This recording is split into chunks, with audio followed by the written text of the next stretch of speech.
lovely people of this channel, welcome to another video, this time here with Maya, my Alexandra mountain dog / mastiff, because whilst she's a livestock guardian, or livestock guardians are members of the mastiff family, the molossoid type of dogs. That's why I sometimes say mastiff, even though it's not like a Cane Corso or an English mastiff or anything like that.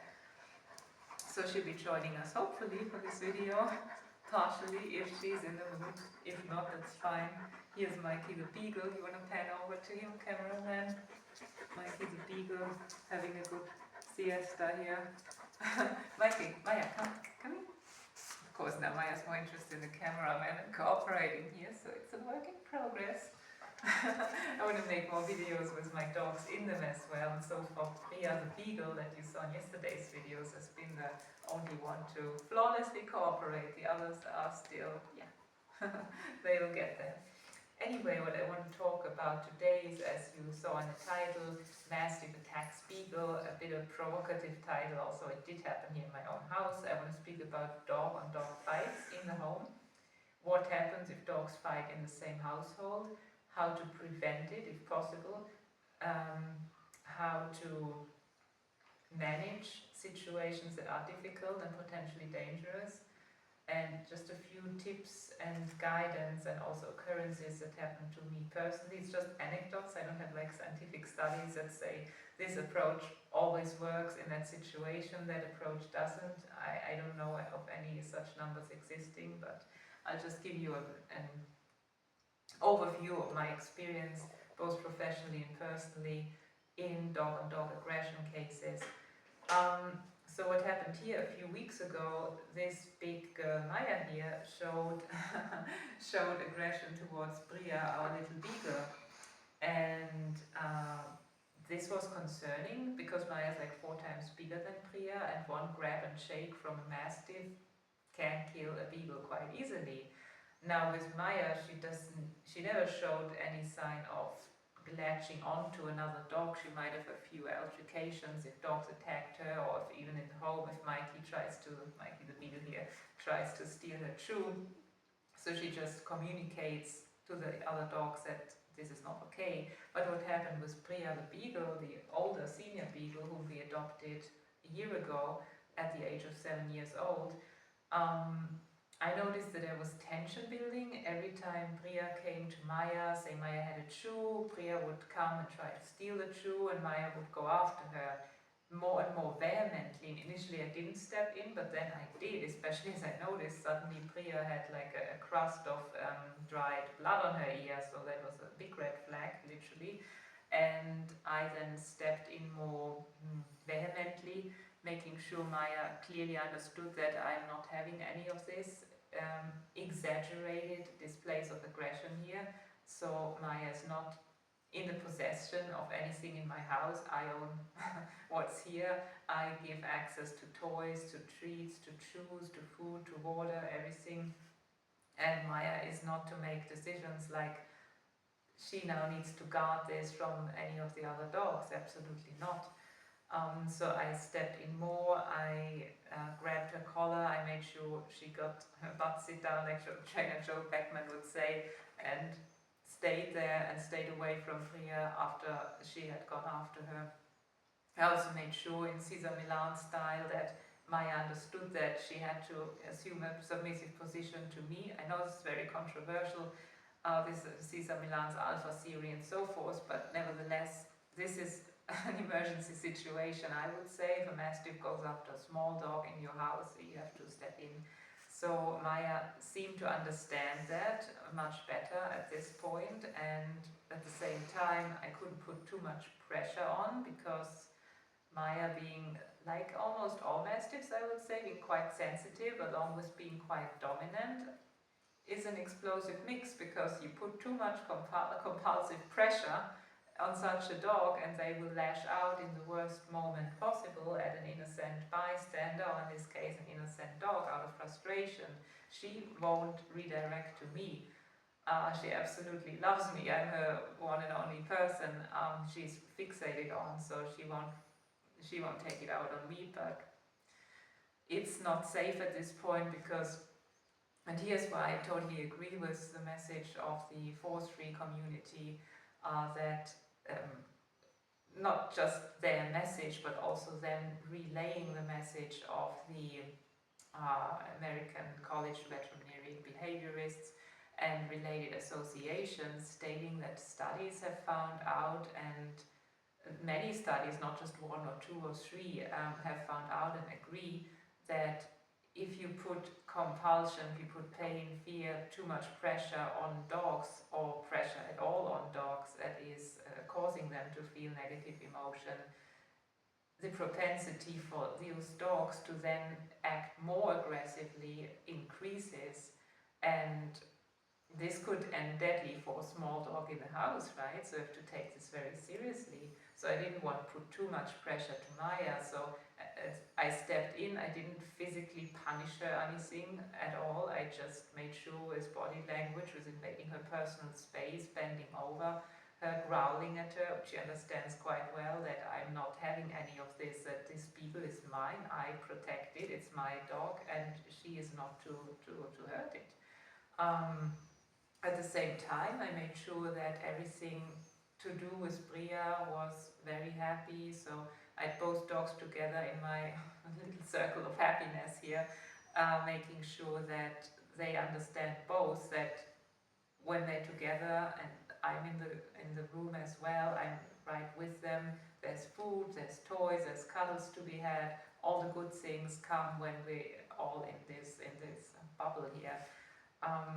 Which is also important, because you don't want frustration built up in any of the dogs. You don't want any tension to build up and then boil over and erupt, provoke a fight, right? Even if the small dog feels frustrated because of the pressure the big dog puts on her, she might then provoke an altercation, and she will lose that, or would lose that, right? So I continued that, and in the time I could not be there to supervise personally, I put Bria the beagle in her crate and kept them separate. Or I put Bria outside of the house in the yard, put Maya in the room with me, just kept them separate unless I myself was there. Not even anyone else in the family, like my husband. Maya is so focused on me, she loves the husband too, but she won't react to him, trying to stop her from doing what she shouldn't be doing. She just doesn't listen in the same way. So I have to personally supervise.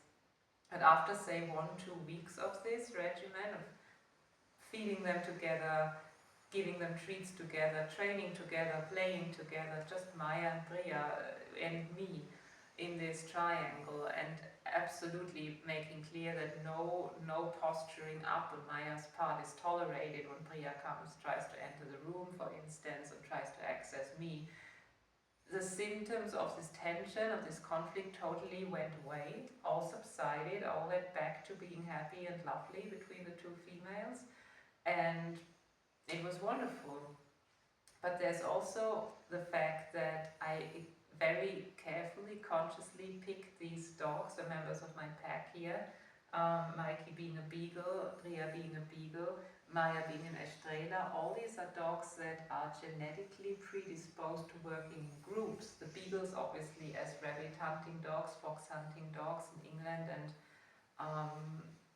over many centuries up to present day. Even today, all around us is a hunting zone where hunters hunt with hounds, and some of them have beagles running with the other hounds. So this is still very much an ongoing thing, that beagles are genetically programmed to cooperate in packs and to resolve conflicts in a non-bloody way, usually, hopefully, right?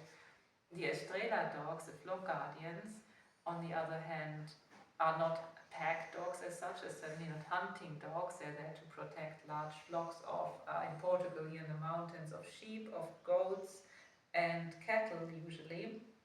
Some are used for horses as well, protecting horse breeders, stock for instance, or just on the farm protecting the livestock that is on that homestead.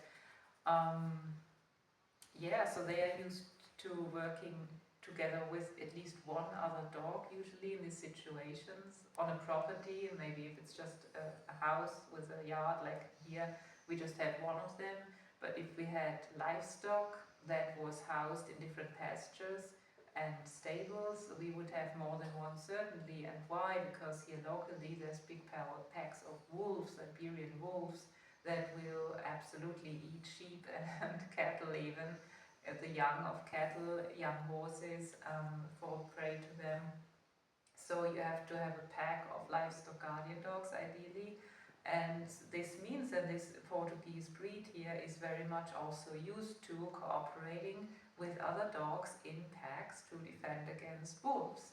So these are both breeds that are pack oriented and are not known to be viciously aggressive to other dogs in the same family unit.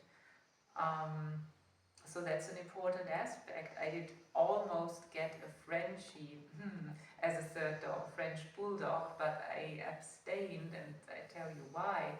Because French Bulldog being essentially a bulldog and being bred with different terriers in France, allegedly it's not entirely known which breeds contributed to the French Bulldog. It's assumed that in France, where lace maker workers went from Britain to France with their miniature bulldogs from England, and allegedly the French bred these miniature bulldogs with parks and with all kinds of little toy terriers. So there's terriers, there's bulldogs, and this makes these guys into quite an assertive little breed. So I wouldn't want to imagine what would happen if I brought a bulldog here who'd maybe postured up to Maya the mastiff and sought out conflict, confrontation. Not a good idea in my opinion. And in my work environment, I've seen this a lot over the past years, where clients and just general audience would reach out and report problems with their bulldogs of all kinds. I mean, there's American bulldogs, there's English bulldog, there's the little Frenchie, smallest of them to my knowledge, and mastiffs, of course, power breed dogs, pit bull type dogs. Those dogs in the same home with another dog often pose a grave danger to that other dog. I would say potentially, if it comes to a conflict, the power breed dog will win. If you have a Rottweiler, if you have a American Staffordshire Terrier, an XL American Bully, Cane Corso, Dogo Argentino, Presa Canario, all these breeds will absolutely win a battle against the average dog, even German Shepherd. And something like a beagle would be absolutely no match for them. So there we had tragic cases, dangerous cases, cases where dogs needed to go to the vet, cases where owners also needed to go to the emergency room because they had tried to protect their dogs or separate them.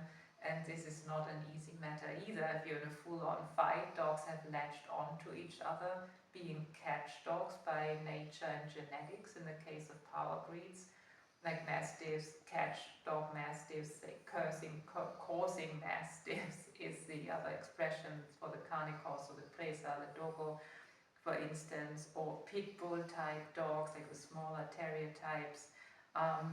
These were bred to chase, grab on and hold on to wild boar, to cattle, to other prey animals, depending on what the person was hunting. Say they're hunting wild cattle back in the day, where these breeds were first created, or had to do with half wild cattle. The Cane Corso in Italy, for instance, was used to control such cattle. And how did they do that? By latching on to the cattle, in essence, grabbing it, so the person could then come and hopefully control that cattle or the bull or whatever. So these catch dog genes are very much still in these modern breeds and lead to the dog not just go whoop, whoop, whoop against each other, where it's usually you just see teeth snapping and fake snapping, ass snapping, and there's no real contact, teeth on skin. But they'll take it many steps further and just latch on and hold on and hang on for dear life. And why is that? Because if you watch on YouTube, just enter hog hunting with dogs, and you will see exactly why and what I mean. The dogs have to hold the boar and not let go no matter what, even if they're injured, so that the hunter can come safely halfway and finish that boar off, so to speak, and it's a not nice things to watch. So viewer discretion advised, but to understand pit bull type dogs and their behaviors, and catch dog type mastiffs and their prey behavior, I think is a very good idea to watch some of those videos to just help us understand what's going on in these dogs. If that aggression or prey drive, whatever it may be, gets directed onto another dog, oh, I keep waking up here. He's such a cute guy. Yeah, if that aggression or prey drive is directed to another dog, this can end very deadly for that other dog. This is why having two pit bull type dogs in the same home is not recommended. I wouldn't recommend it. I would also certainly not recommend it without supervision of the owner. So just leaving those dogs going shopping, you could come home to a bloodbath. This is very problematic. I know that's not all of these dogs are like this. You guys probably saying, oh my god, what's she talking about? My pits are so sweet with each other. Yeah, possibly. But there's also cases of where things go from being great to being absolutely lethal in for the owners out of the blue in a very short time, because tension is building. Not always is the owner picking up on that, because maybe there's a lot going on in that house, there's little kids running around and stuff. You know, you might not always catch on to every little sign your dogs give you that there is a fight about to erupt. But then once it erupts, ask yourself, how are you going to separate two pit bulls or American bulldogs who've latched onto each other's faces or necks, or how are you going to do that? You need to have a brake stick ready, you need to have pepper spray is questionable if it even works, but you have bear spray ready for these big power breeds with a very high pain tolerance. Maybe a cattle prod for good measurement sounds totally horrible, but if it's the question the dogs are severely injured or dead, or you get severely injured or even mauled by bows, or the cattle prod on say an XL American bully if they're engaged in a battle, what would you rather take? It's up to you, of course. There's also cases, many cases I researched online about like XL American bullies in specific. I think there's two cases in the UK over the recent years where two XL bullies had, or two or more dogs had killed the owner by congregating on them, so to speak. In one case we know that there was a fight that the owner tried to mitigate, the dogs turned on her, killed her. The other case of an elderly lady where she was feeding the dogs got into a fight, she again tried to intervene, they killed her. And more recently in the UK, a case of a young woman who came just wanting to opened her front door, and out came her XL American bullies allegedly and killed her as well. So you can look that up in the news. I'm not making this up, I'm taking this very seriously, and I'm not saying I'm pro the XL American bully ban in the UK at all. I'm not, because I don't think that's going to fix the problem the UK has with the rising dog aggression cases, bite cases. But anyways, these are things to be aware of. But now what can you do if you're in the situation where you have two dogs fighting notoriously, you can't really live with them both being out, you need to take turns, one dog in the crate, the other out, you need to switch it around, and yet they might still come and have conflict and bite each other. What do? Do you rehome one? Do you keep both? What do you even do, you know? And these are difficult cases to even speak about, because there's no popular answer that I can, or another dog trainer can give you. I personally would say, let's look at the wolf packs in the wild, for instance. What happens there? We have a female and a male that are the alpha, the leaders of the pack, so that's a dominant pair. Their offspring and the offspring from the previous year usually constitutes their family unit, their pack, and there might be the odd wolf from another pack. But then from a certain age onward, the offspring wanders off and forms their own packs. otherwise you'd have growing packs at like 30, 40, 50 wolves. I'm not saying it's not happening at all, but it's not the norm, so usually the young would at some point wander off, form their own packs, and especially if there's two wolves that are constantly fighting because they may be the same age, they're litter mates, they're both dominant, and it's just an ongoing conflict. One will eventually leave to avoid getting injured or killed, maybe even someday potentially. But in our homes, we take that option away from our dogs. Our dogs cannot leave to find another pack, or one of the dogs that maybe gets bullied by the other constantly. We force them to live together, and just imagine what tension that breeds in the house and for the dogs. So isn't it maybe the kinder thing to remove at least the aggressor potentially, place the aggressor dog into a home where there's only one dog, and therefore prevent such conflict from happening again? You will probably, if you do this, notice that your victim dog or the more submissive dog that gets picked on, because often it is like that, one is the one aggressing, the other is the one trying to evade conflict and getting pummeled. The other dog, the more submissive dog, will then usually open up, flourish, and find peace and happiness in life again. Because how can you find that as being a dog from their perspective if you constantly have to walk on eggshells around that gnarly other dog?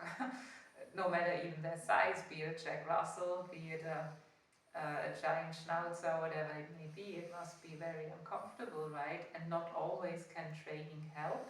You can, of course, to a point suppress the behavior, but ask yourself, aren't you creating an even bigger monster? Because you suppress, where does the tension and the pressure and the frustration go? Most likely it'll erupt somewhere, and it could erupt in a fight, a serious fight this time, the moment you're not looking, the moment your back is turned, the moment you need to go to the bathroom and your two dogs are in the living room, and then God knows what could happen. It's also dangerous for you then to step in if you have dogs who are so frustrated and have all this pent up tension in them. If that erupts and you step in between, chances are you'll get injured as well. So I personally am totally with trainers like Joel Beckman, who sometimes in some cases do recommend, for the safety and well-being of everyone involved, especially if children are in the house, to rehome one of the conflicting dogs. It must be a heartbreaking decision. I wouldn't ever have to make this, but I certainly believe it is an option, it is a safer option, and the priority must be to keep everyone as safe and as feeling as good as possible in life, being as happy as possible in life, and having conflict in the home is just not the way forward, in my opinion. I wouldn't want to live like this. Also, accidents are prone to happen even if you have separate crates, even if one dog is in an outdoor kennel. What if that dog is out doing their potty break and someone opens the door, lets the house dog out? That could be all that's needed to get a gnarly fight. So I think if you can, if you know your dog's best. I don't know your dogs, you know your dog's best. If you get the feeling that this is a dangerous situation, a big accident waiting to happen, and don't hesitate, reach out to a local behaviorist or experienced trainer for an evaluation.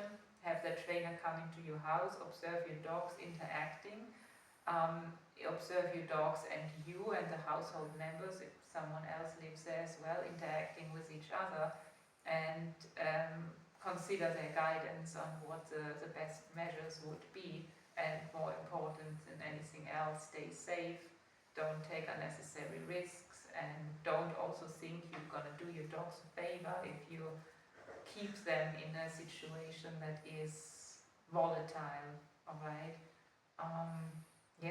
It's not an easy conversation to have. What you can do to prevent such conflict before getting another dog maybe is carefully evaluate, is your current dog friendly to other dogs? Not only on the street, because you have dogs, I know from personal experience, you can have the friendliest dog, most dog, social dog outside of the house. The moment someone brings their dog or you bring a new puppy in your house, that can be a very different story. That dog can be absolutely nasty, downright nasty, no matter what you do to that other dog, and then you suppress it, but you see already, if you read body language of that dog, that tension, that little demon is still simmering under the surface, waiting to come up again and maybe issue a bite on that other dog or something. So I would recommend, before you get another dog, make sure your dog is friendly in public with other dogs, at least dogs of the opposite gender, and then ask someone with a nice, stable, friendly dog of the opposite gender to come into your home with the dog. Have both dogs on leash, or have a little baby gate in between, or have a muzzle if you have big concerns that something happened. Have some sort of barrier, but see how they act. If everything's good, fine. Now bring food into the mix, see how the dynamic shifts. It will shift, it will change. Observe what's happening, observe if your dog still is friendly and stable. Then go pet the other dog whilst your dog is watching close by. How do they react? Are they resource guarding you? Are they resource guarding their toys maybe from the other dog? All these are things to consider, you know. Usually male-female pairings have the best chance to succeed. If you want a group of dogs, a pack, and I have three, I've had three for 2 years now pretty much. 3 dogs. Most breeders I've spoken with who have dogs in enclosures, including the breeder for our dogs, where our dogs are from, they have pairings. Well, pairings, they don't keep dogs in pairs as such, they keep them in enclosures where there's one male and a group of females. And for good reason, I believe, because male-on-male aggression is more prevalent, I believe, than female-on-female aggression in a pack environment, provided that the female puppies get introduced as puppies, I would say. So there's no, say, 2 females that are both dominant, they're both of a similar age, that can create conflict. But if you bring a new female in the pack as a puppy, and you make sure that not all dogs you have are dominant, you have one that's a bit more submissive, a bit more mellow, like Cesar Milan would say, bottom of the pack, middle of the pack, top of the pack. These are the 3 categories. In a way that you'd see some dogs are just more mellow, others are more assertive, and others are really quite assertive. So essentially avoid getting like a pair, or you know, even more than a pair, 3, 4 fairly dominant dogs. Try to balance it out a bit.